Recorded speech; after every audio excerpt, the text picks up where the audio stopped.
Good day and welcome back to another Epic 7 video. In this video we're going to be taking a look at the World Arena and basically discuss why you shouldn't be afraid of the World Arena and basically, essentially, what you need to know.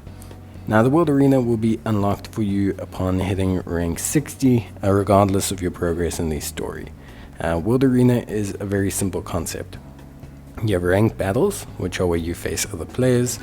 Then you have mock battles, which are where you can do practice battles with other players or friends. You then have the battle log, which will showcase obviously your results, your overall ranking, and then the Hall of Fame, which will be for the top ranked players, and the Epic 7 World Championship. So a very simple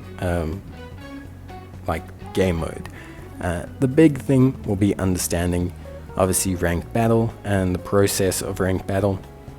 Now before you even take on RTA as it's called, or real-time arena or world arena, it is super important that you have the right amount of units.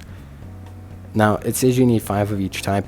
Generally speaking, I would say before you even consider taking on world arena, you need to have probably 2 well-equipped max level units that you understand and can use with PvP orientated builds in each class. You don't need to, you can have 1 in each and then just fill up with whatever you want. But I would say if you want to really do well, you should probably have 2 units for each class that are at least somewhat okay in terms of the meta and also are equipped somewhat decently. It doesn't have to be like a best in game build, but that would be the starting point. Now the actual battle process is super important. The way it works is very simple. So essentially you get kind of 3 main phases to the game. So obviously you find your opponent, yes, that's super important, but there's 3 super important sections. So firstly is the pre-ban. This is where you want to ban a hero before you even enter into the battle. Generally speaking, if you're running, especially in the beginning, 1 or 2 teams that you only really have that are strong, pre-banning a hard counter to your teams is going to be very important. So for example, if a unit that's going to give me a huge problem is Destina, then getting rid of Destina is obviously super important. The next phase is the draft process. Now how this works is you draft a team of 5 or a selection of 5 units from your roster, and you and your opponent will alternate. The reason this occurs is so that you can try to counterpick the opposition. There are 4 kinds of picks you can choose here. You have your well, 3 kinds. You have your counter pick, your proactive picks, and then your chance picks. It's important to not always try to only counter your opponent. What you generally want to do, especially when you're picking your sections of 2, is you want to pick 1 proactive pick and 1 counter pick. So for example, if a counter to my opponent's Lilias or something like that is for me to pick, for example, Briarwitch Ysera, then I need to make sure that I select Briarwitch Ysera.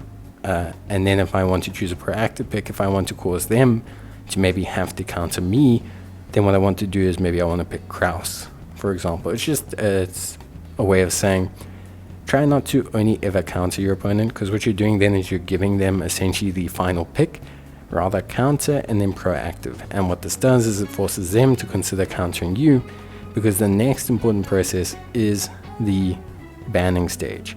So you and your opponent will effectively ban 1 of the 5 choices, obviously to leave you with a team of 5. This is where flexi picks will also come into play. For example, if you've only picked 1 healer and your team is heavily reliant on that 1 healer, then chances are they're going to ban your 1 healer and you're not going to end up having a good time. Now beyond that, once the battle starts, it follows very much the same process of any PvP or arena game mode you've played. You will each take turns depending on your speed. The time taken is limited, so you can only take up to 13 seconds, and there is also a battle frenzy mechanic. Now how battle frenzy works is if the match is taking too long. So for example, if we both have very, very long stall teams, progressively the damage dealt goes up and our HP pools and healing percentages go down.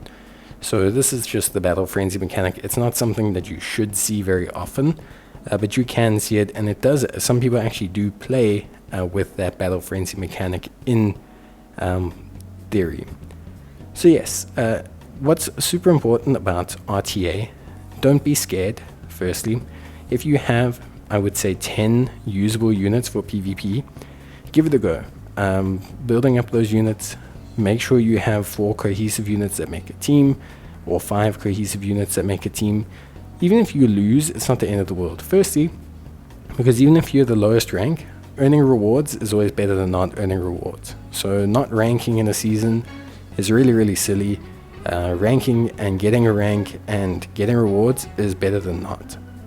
Missing out on rewards because you just want to wait until you have better and better characters, there's no real point. Secondly, as well, it's always good practice and allows you to start learning about the meta. So never be scared and always give it a go. That's it from me. We'll talk a bit more about it in theory and some designs, but yeah, bye.